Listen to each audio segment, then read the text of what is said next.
Welcome to the Deep Dive, the only show that cuts through the noise and delivers the deepest insights from the most fascinating source material right to your ears. We are here to make you well-informed, fast. And maybe, just maybe, slightly existential. And today, we're going completely abstract, but in this wonderfully, almost delightfully grounded way. That's a good way to put it. We're diving into sources that really, fundamentally challenge your understanding of what matter even is. Yeah, and how consciousness interacts with it and, Yeah. well, why the physical world behaves the way it does. Or maybe more accurately, the way we think it behaves. Exactly. Now, before we jump into all the cosmic revelations, I do need to start with our standard declaration. This deep dive is based on some profoundly important and insightful material, and we are, as always, thrilled to be distributing this free of charge on all major platforms, strictly for educational purposes. And our mission today is really tailored for you, the listener. Right. For anyone who's looking for those sharp, surprising nuggets of insight from material that can sometimes feel, a little dense. A little's an understatement sometimes. And our source material today is very specific. We're going back 60 years. We are. This is session 71 of the early sessions, book 2 of Seth Material. And it was recorded on a Wednesday, July 15th, 1964. Okay, let's just unpack that for a second, because the first thing that jumps out at you when you read the transcript of session 71 is this just sheer intense clash. Between what? Between the mundane and the metaphysical. It's glorious. Jane Roberts, who's channeling Seth, and he calls her Rupert, she was completely distracted by this incredibly human, vital issue. The house. Buying a new house. The secrets of the universe literally had to wait for real estate paperwork. It creates this wonderfully relaxed, almost humorous atmosphere for what is, a really heavy physics discussion. Yep. Here they are, trying to tap into the very nature of reality itself. And their internal dialogue is just consumed by things like closing dates and, probably gas meter readings. It's the ultimate contrast, isn't it? Cosmic secrets versus, the logistics of everyday physical life. It is. And Seth, who really shows his personality here, his dry wit, he addresses it right away. He does. He opens with this little joke, just acknowledging the huge distraction in the room. He says, "The only matter that matters to your Rupert right now is the new house. Although I am sure I do not have to tell you this." I love that line. It's so perfect. That intimate start, it just immediately breaks any tension and it sets the stage perfectly. It reminds you that even when we're dealing with these huge abstract concepts, the nature of infinity, the mechanics of creation, we are still anchored by these very real and, let's be honest, often tedious necessities of physical life. And Seth manages to pivot from the house as a physical thing to the fundamental nature of reality itself almost instantly. And the reality he's about to describe is, well, it's foundational, it's mind-blowing, and he says it's essential. Yeah. So you really need to prepare yourself for a complete inversion of, basic physics. Because the core claim we are diving into today challenges everything you assume about the physical world. There it comes. Seth claims that matter does not grow.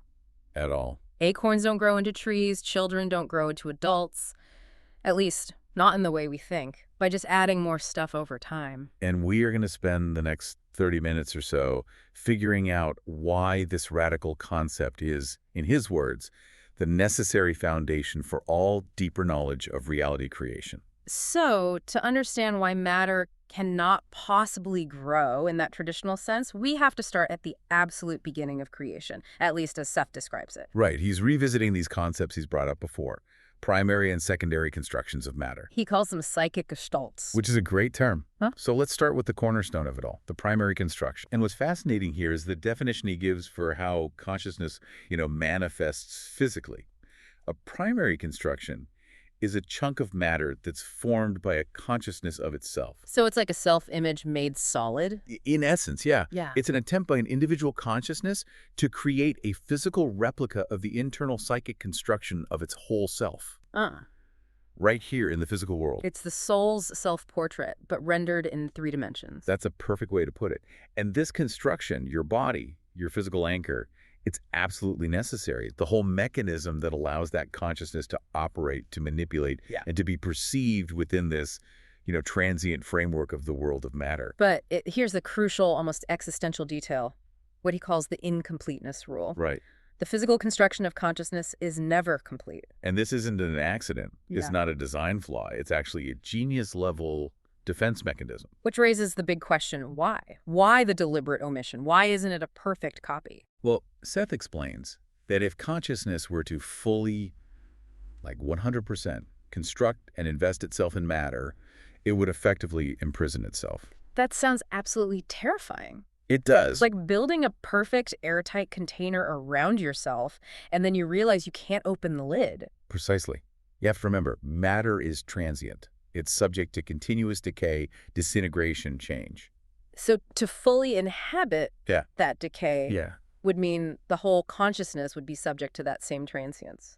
It would prevent it from escaping when the physical form inevitably breaks down or, requires mobility. Ah, so it's a survival mechanism. Seth used it as an absolute necessity for survival and flexibility. The physical body has to be a partial and therefore disposable vehicle. It's a vital boundary. It's almost like putting 99% of your computer's processing power into a virtual reality game to get the full experience. Right. But you always keep that last 1% running the escape program on the outside. That's a great analogy. You get the full, rich sensory experience, but you don't get permanently stuck when the system crashes. It's a really elegant solution to this problem of a limitless entity trying to function in a limited environment. And this functional distinction leads us right into this wonderful consciousness metaphor Seth uses.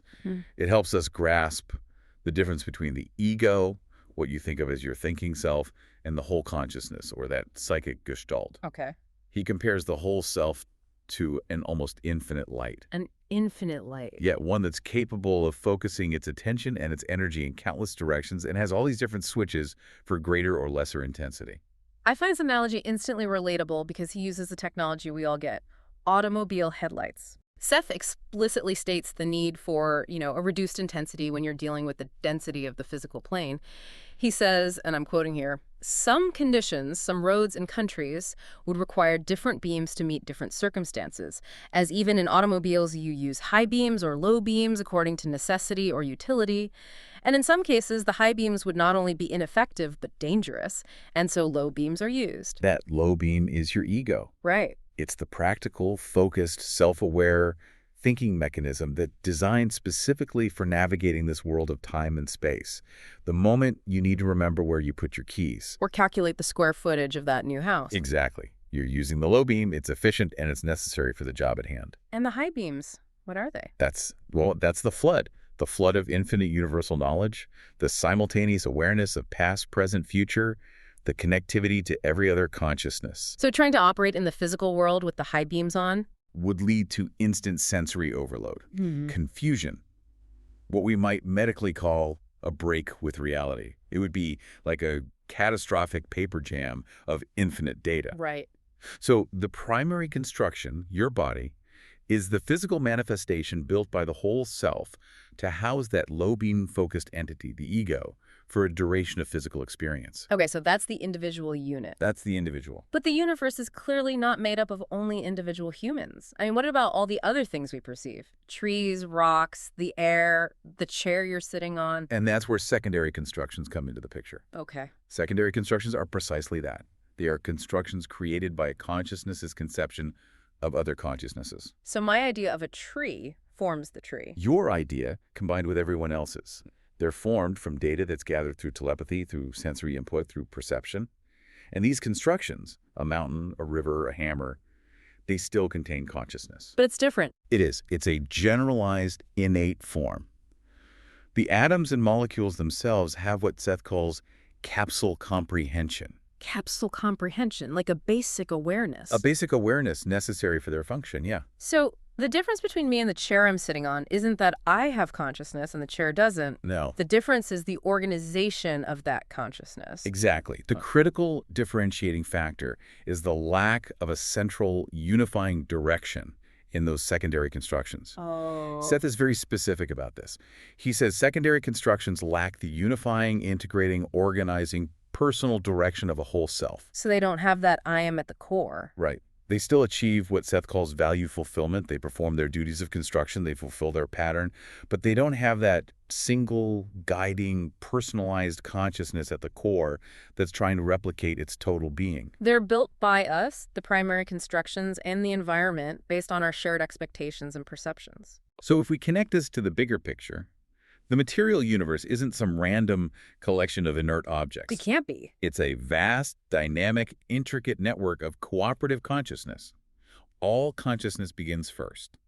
It forms its primary construction, the individual self, the low beam, and then it branches outward, constantly constructing secondary images of others based on all this perceived data. So the cooperative aspects of consciousness construction, all those shared expectations and perceptions and psychic data, That's what forms the entire cohesive fabric of the material universe. it's a collaborative, instantaneous, and ongoing psychic construction project. And it requires every single unit, from the conscious self to the smallest atom, to play its part in maintaining the illusion of stability. And the illusion of stability is the key phrase here. It absolutely is. We need to hold on to that thought that the entire physical world is a cooperative psychic construction as we transition to the most personal type of construction there is, birth. So, having established the primary construction, the self, Seth introduces this very specific, nuanced, and frankly, quite shocking subdivision of it. Okay. He calls it the distortive mirror construction, and it specifically includes the physical birth of another physical being. This is where the abstract physics just collides, violently with biology. It really does. Seth refers to the creation of offspring as a distortive attempt to recreate the self once more on the physical plane. To ensure self-continuity, it's a desire for replication. Exactly. And here is the paradox of creation that Seth lays out. Yeah. This attempt is, in his words, foredoomed to fail in achieving true replication. Why? Because the level of distortion is just too great to truly replicate the original self. Yeah. Yet he describes it as a necessary physical adjunct to constructions in our field. So it's a mandatory process. It has to happen in this physical realm. Right. It ensures that new, unique consciousnesses get a physical foothold and, a launching pad. So it's a necessary failure. It's the mechanism by which the universe ensures novelty, newness. That's a great way to think about it. Okay, so let's dive into the radical physical implications of this, specifically using the parent and infant example. Conventionally, we're taught that the baby is formed by the matter provided by the parents, the initial genetic material. Which Seth just abstractly calls X and Y. Right. And this is where the shocker comes in. Yeah. We really need to prepare everyone for this because it is a massive, radical claim that just upends our whole understanding of biology and inheritance. Okay, lay it on us. Seth states very clearly, the born infant, once the new consciousness fully initiates its own physical patterning, contains none of the same physical matter which was received initially from the parents. Wait. That is absolutely radical. It is. If the matter is entirely replaced, then what is physically continuous between the fertilized egg and the born baby? How do we differentiate between this total material reconstruction and what we just call, cellular death or disintegration? Well, Seth is arguing that the process of creation is not one of material accumulation. It's one of psychic patterning. He hits this point with such forceful clarity. He says, quote, "No particle of matter is the same in the born infant that was contained in either the fetus or earlier in the sperm or egg." So the vanishing act is complete. Totally. The initial matter, that tiny speck of X and Y from the parents, has entirely disappeared. It's been replaced by new matter drawn from the environment, and it's instantaneously constructed by the infant's incoming forceful consciousness as it builds its growing awareness into physical form. So the parents are providing the initial spark, the genetic foothold, the initial psychic blueprint for the form. But the new consciousness immediately assumes control of the construction mechanism. So it's less like biological inheritance of matter. And more like the parents providing the architect's blueprint, and then the new consciousness immediately orders all new raw materials to build the actual house and just discards the temporary scaffolding. Okay, but this immediately raises the critical real-world question. If the matter vanishes, how do we explain physical resemblance? Why do children look like their parent? Why do they inherit physical traits? And why are genetic tests reliable? And that's where the distinction between matter and form becomes absolutely vital. Okay. The parents transmit the psychic pattern, the blueprint, the specific frequencies and expectations that define the form of the nose, the color of the eyes, the overall shape of the organism. I see. The consciousness of the infant then uses this inherited pattern to instantaneously attract and construct brand new matter into that specific, recognizable form. So the continuity is in the pattern, the psychic gestalt, not the physical substance. Precisely. The appearance is a reflection of the inherited blueprint, not the inherited material. The matter is temporary, the pattern is the heritage. Yes. This makes the physical body seem less like a permanent structure and more like a high-speed, continuously projected hologram. Maintained by psychic intent based on that inherited pattern. Yes. And this vanishing act, the instantaneous replacement of all matter, is the absolute foundation for the next major conceptual leap he makes. Which is the illusion of growth. And this brings us to the biggest challenge of the entire session, the one that really forces us to redefine our relationship with reality itself. Yeah, this is the big one. Seth challenges this fundamental human assumption that things grow by just adding to the same substance over an extended period of time. We rely on that idea completely, the idea of physical continuity. And Seth's correction is, it's brutal and it's simple. What is it? Matter does not grow. Period. He explicitly calls growth an erroneous conception based on the distortive, stabilizing idea of continuous, durable physical matter. So since we now know that matter itself is instantaneously and constantly replaced, the very concept of physical growth has to be re-examined and discarded. we have to stop and really let that sink in. Yeah. I mean, you think of yourself as having the same body you had yesterday, just a little older, maybe a little larger. Right. But Seth is saying, no. The matter of your body 10 seconds ago is entirely different from the matter composing your body right now. And to drive this point home, he uses the simplest, most intuitive examples we have, the things we see every day, the things we teach our kids. The grass and the seed. Exactly. We say grass grows from a seed, but Seth insists the material of the grass is not the material of the seed. No particle of matter is identical between the starting and the ending structure. He just strips away all ambiguity with these incredibly powerful declarative statements. They feel like the universe delivering a report card on our scientific assumption. What does he say?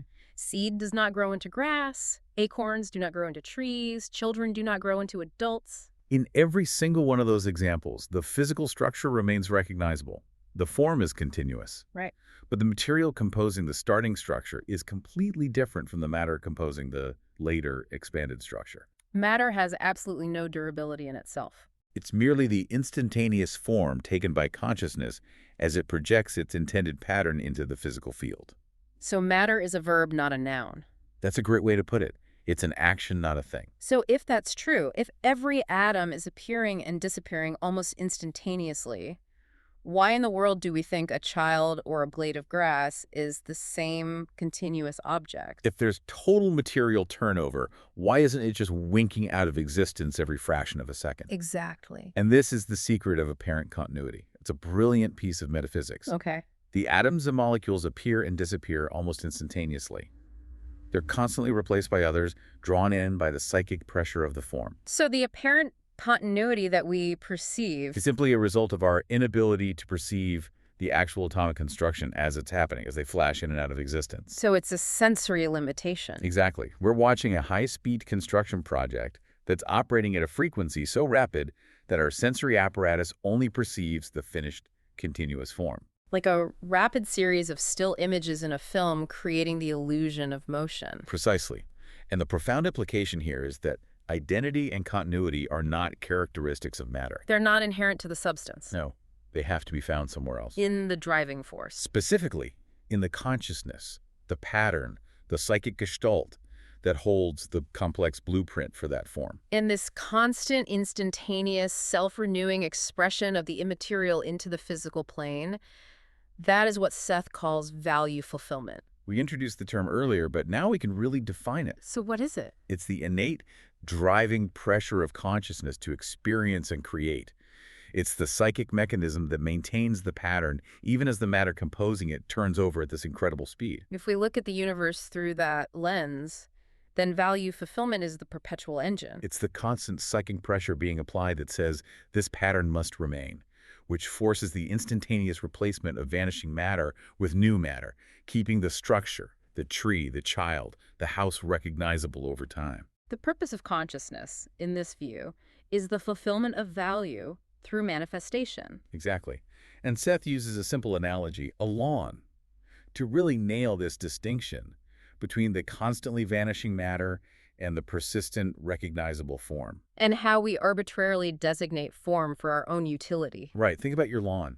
You, the human consciousness, arbitrarily designate a certain portion of grass as a lawn. The matter doesn't just form itself into a lawn. No, you impose that concept, that boundary, that utility, and you also designate a portion of that collective matter as a single blade of grass. This designation is arbitrary. It's based entirely on our needs and our perception. And the same applies to man-made objects.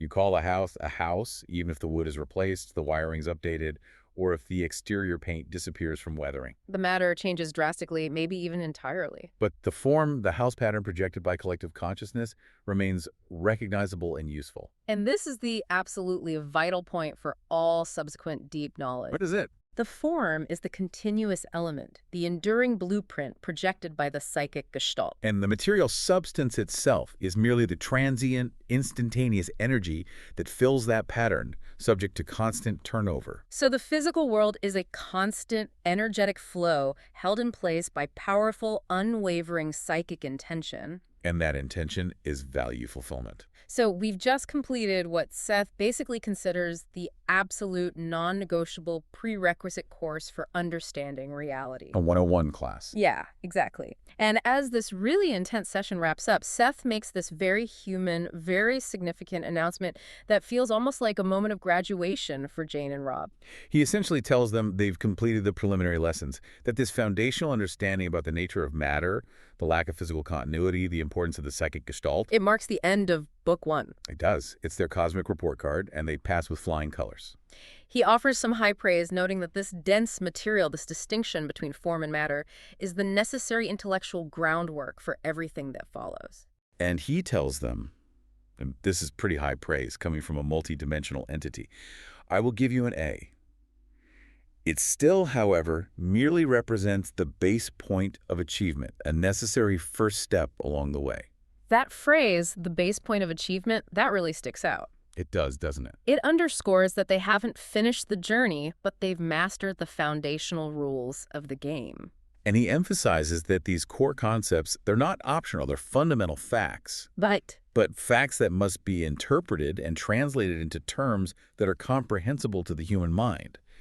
The learning isn't just memorizing the facts. It's in the successful interpretation of them. Exactly. And what's especially fascinating is that the congratulations aren't just for, intellectual mastery. No. Seth specifically praises their progress in practical application. He notes that they are visibly improving their constructions and expectations in their dealings with the physical universe and with others. Okay, so what does that mean practically? Improving their constructions and expectations. Well, if they understand that reality is instantaneously constructed based on psychic intent, then they should be able to manipulate that construction better. So managing doubts, controlling fears. And focusing their emotional and psychological energy, their low-beam selves, to produce the desired physical outcomes. So, if Rob and Jane are struggling to buy this new house, which is the big distraction at the start of the session, Right. improving their construction means holding the steady, clear expectation of the successful purchase, regardless of transient difficulties like paperwork or financing hurdles. Seth is rewarding their improved ability to use their consciousness as a focused construction tool. And this practical application, this active shaping of reality through focused intent, is explicitly set to be the focus of the next lesson. It transitions the whole discussion from physics to active manifestation. It does. And he closes this section by emphasizing the critical role of the psychic gestalt. The shared psychic strength and understanding between the three of them, Jane, Rob, and himself. He states clearly that without this mutual understanding, this energetic bond, adequate communication of these dense concepts would be impossible. It's a collaborative teaching and learning experience. It's not just a download of information. And, true to the session's opening joke, Seth wraps it up with this beautifully personal line, promising future success in that ever-present real estate quest. What does he say? Even now I prepare your new house for you, in ways more important than the physical cleaning that Rupert contemplates. A little cosmic real estate agent. Exactly. Making sure the psychic blueprint for the new home is stable and ready to go. So if Section 4 was Seth grading their homework and promising better tools for the future, now we get to dive into the footnotes. My favorite part. The fascinating raw ancillary notes that were recorded by Rob. This is the segment that really proves the theory isn't just theory. It's a living and sometimes terrifying reality for Jane. It is. These notes often detailed the raw psychic experiments Jane was conducting around the time of the session, often, as Rob notes, Because it was a hot night and they weren't very sleepy. They were actively trying to gather data on the boundaries of their consciousness. Which makes the experiences that followed, well, chilling. Let's start with the lighter side of this raw experimentation, though. The chilling comedy of the Ouija board session from July 19th, 1964. Right. They made contact with an entity who called himself Hubble Roberts. And you can immediately see the intensely human motivation here. Rob was trying to gather genealogical information for Jane's father, Delmer Roberts. Because Hubble was a family name. Exactly. The entity claimed he died in 1863 in Longshire, England, and was the brother of a Tom Roberts. They were chasing real, verifiable terrestrial facts using an esoteric tool. And the detailed family history they get is really specific. Hubble had 4 children, including a son named Ted, born in 1824, who married an Alice Madigan and had 7 children. They're getting timelines, they're getting names. But then Rob asks the entity the exact year that Ted married Alice. And the response is just so delightfully frustrating. What was it? The entity answers, no. Forgot. Just forgot. And when they pressed him about the birth year of Ted's last child, Hubble offers an approximation and then just states simply, I was dead. It demonstrates that even across planes of existence, knowledge is selective. It's subject to the entity's own memory and focus. It's hilarious. A spirit who can communicate across time and space still can't remember specific wedding dates from the 1840s. It grounds the esoteric in the familiar. Even infinite consciousness deals with fuzzy historical details. And Hubble also confirms his entity name is Humphrey, which just adds another layer to the whole identity confusion. But the true intensity, the actual chilling factor, comes from the psychological time experiments Jane was doing. She was trying to achieve a desired psychological state that would allow for psychic travel or future vision. A way to shift the low beam focus. Right. And these experiments were conducted across several days between July 16th and 20th. These notes are just incredible demonstrations of how powerful consciousness is when it pushes against the boundaries of its own physical construction. The moment she relaxes her focus on the integrity of the physical form. The form itself begins to break down or distort. So on July 17th, Jane first experienced that familiar, thrilling sensation, that precursor to an out-of-body experience. Yeah. But immediately after that... Seen the sensory distortion of her hands? Yeah.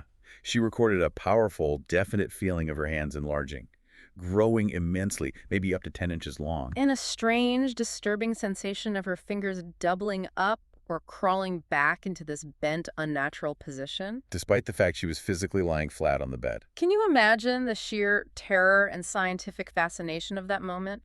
She had to check repeatedly that her physical fingers were, in fact, still flat against the bed. Confirming that physical reality was stable, even while her conscious perception of that form was just radically destabilized. And what she perceived was an extra set of hands hovering just above her own physical ones. And she described these phantom hands with this evocative, chilling language. She said they resembled arching claws. This is the consciousness attempting to expand or manipulate its primary construction. The low beam is being forcefully overridden, causing a sensory malfunction. And this directly validates Seth's lecture on the transient nature of matter and the power of the psychic blueprint. Her consciousness was temporarily relaxing the rigid pattern it uses to construct the physical hands, causing a perceptual distortion where the hands appeared to swell and contort into these primitive shapes, the arching claws. It's the moment that theoretical physics becomes a raw, terrifying, and personal physical experience. And beyond the visual and tactile distortions, she also recorded these strange physical waves. The strong, sweeping, thrilling sensation, an energetic charge that traveled up her body from her left foot. And then later, it ranged down from the top of her head.